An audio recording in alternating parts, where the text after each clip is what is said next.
Hello everyone, this is Maria and welcome to Aling M Tv. Enjoy watching and don't forget to hit like and subscribe. Oh, alam nyo na. Let's go!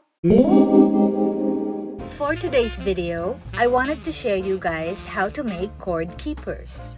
Not just one, but three. It's for beginners and it's really easy to make. These cord keepers come in different styles, sizes, and uses. But the steps are simply the same. Oh, alam nyo na. Let's start making! For the first one, here are the things we need. Place the two fabric right sides together with the filler. Secure with pins.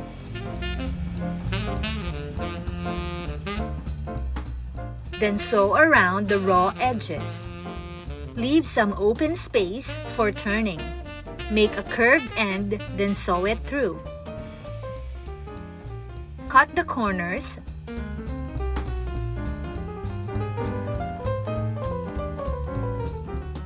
Then turn the right side out through the open space.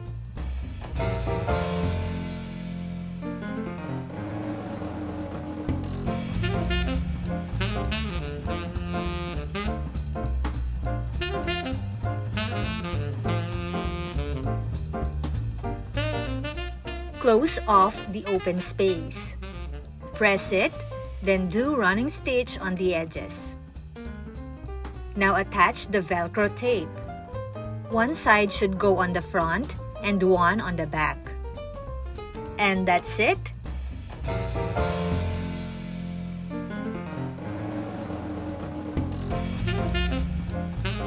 Now for the second one, here are the things we need.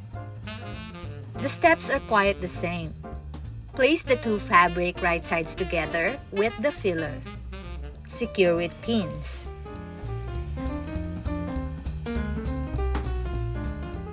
Then sew around the raw edges.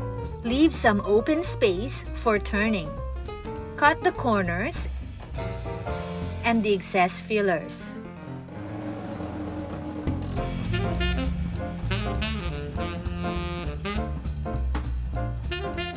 Then turn the right side out through the open space.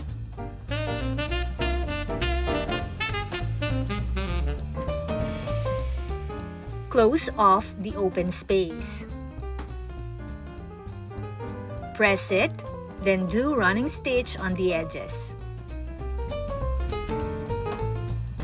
Now attach the snap fastener to either end into the inner part of the cord keeper.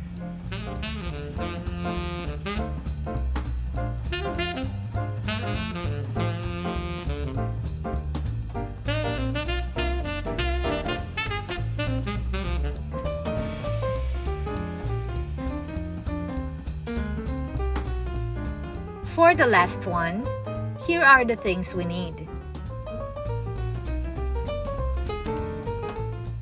Place the two fabric right sides together with the filler.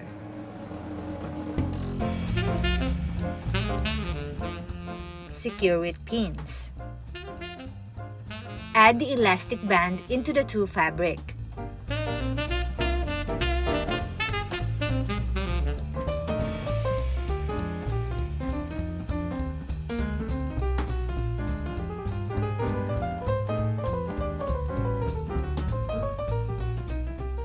Make a curved end, then sew around the raw edges. Leave some open space for turning.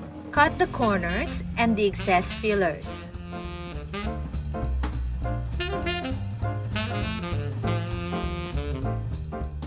Then turn the right side out through the open space.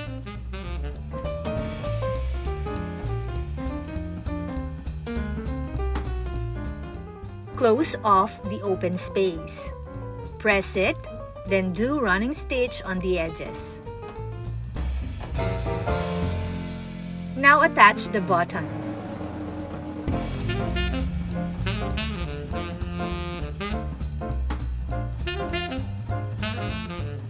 And that's it.